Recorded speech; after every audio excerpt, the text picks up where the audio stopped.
Good day, Deputy President. The Social Cohesion Index highlights quite deep and worrying fractures in our society. And in light of the recent Gazette that seeks to undermine the transformation agenda of this country, what have you, as a leader in government business, done to ensure that the minister who gazetted that is held accountable and is able to actually conform to the transformation agenda which we seek to establish as a country? Thank you. Thank you, Honourable Mkwena.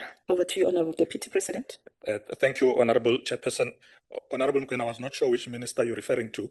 If you can help me. The Minister of Communication and Digital Technologies, the BEE Gazette, the Gazette that was done to undermine the transformation agenda in terms of BEE.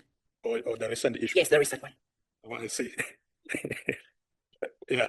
Well, Honourable Mkwena, let me just indicate that we don't have a problem if any minister from whatever party feels that there is something that they've identified that needs to be changed, whether to be strengthened, etc. But there are processes to follow.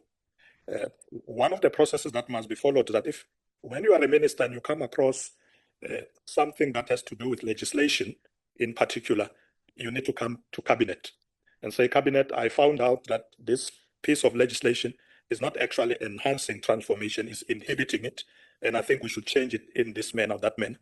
Then cabinet will then, once cabinet agrees, then those changes can be factored in, and then, of course, if it's legislation, it requires to come back to Parliament, to the National Assembly, and the NCOP. So with respect to the issue you are referring to, you will recall that the minister has already appeared before the Portfolio Committee, and all those questions were raised, that the minister need to follow a particular process to be able to deal with this matter. Because it may well be that as a minister, once you have made your determination, cabinet may not agree that you are right.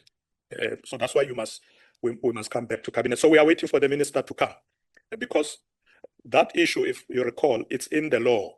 And that was the point that was made, that all the companies that need to operate in that space, if you go to the ICASA Act, that matter is in the law. So the 30% ownership for people who want licenses is in the law. So you can't change it through regulations. It's in the law. There's no minister who has any power to change any law through regulations. So the minister, if he insists that there's something that needs to be changed, will come to cabinet, because it's now tinkering with the law. So that is where we are. Nothing will be changed unless cabinet decide it should be so. Thank you, Honourable Chairperson. Thank you, Honourable Swiss.